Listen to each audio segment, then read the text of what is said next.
What lessons have really been learned about the nature of genocide and the value of life? I want to share a personal story, which I usually keep to myself.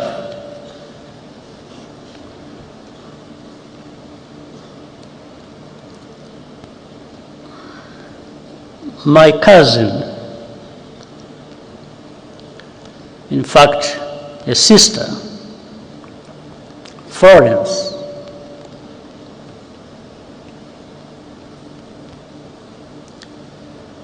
worked for the United Nations Development Program in Rwanda for more than 15 years. After the genocide started, she was trapped in her house near the Camp Kigali Army Barracks with her niece and other children and neighbors, around a dozen people in total. The telephone in Florence's house still worked, and I called her several times using my satellite phone. Each time we spoke, she was more desperate, but our forces could not reach the area.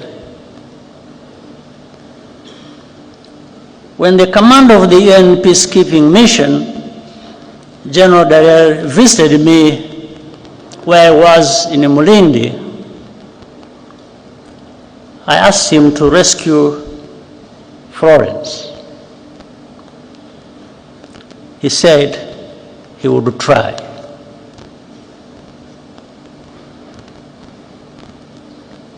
The last time I talked to her, I asked her if anyone had come. She said no, and started crying.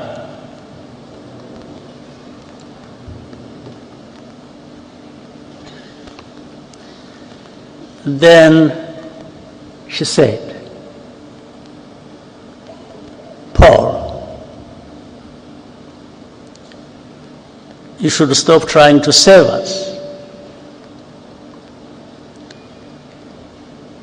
We don't want to live anymore anyway."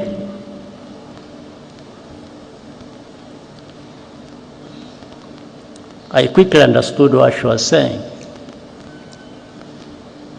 and she hung up.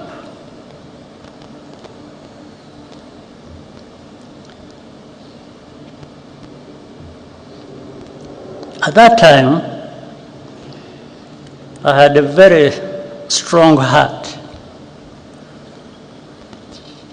but it weakened a bit because I understood what she was trying to tell me.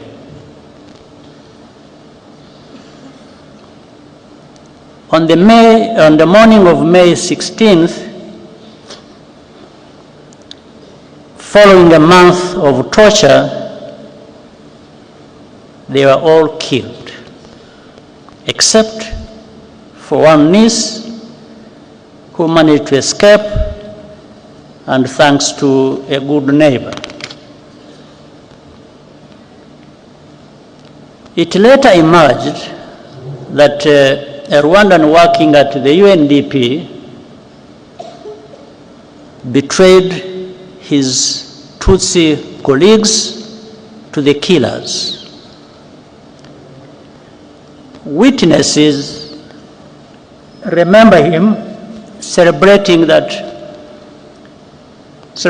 Florence's murder the night after the attack. He continued his career with the United Nations for many years, even after evidence implicating him emerged. He's still a free man, now living in France.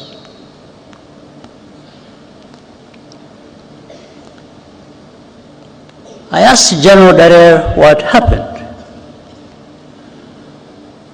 He said that his soldiers encountered a militia roadblock near the house, and so they turned back just like that.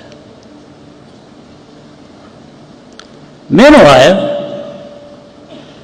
he conveyed to me an order from the United States ambassador to protect diplomats and foreign civilians evacuating from or by road to Burundi from attack by the militias. These two things happened at the same time. I do not need to be instructed to do something that goes without saying. That's what I was going to do.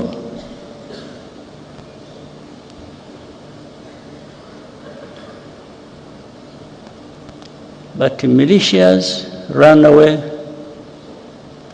or rather peacekeepers ran away from militias, were manning a roadblock.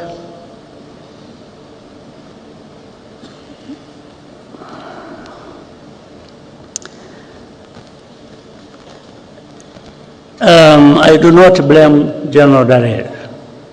He's a good man who did the best that could be done in the worst conditions imaginable, and who has consistently borne witness to the truth despite the personal cost. Nevertheless, in the contrast between the two cases, I took note of the value that is attached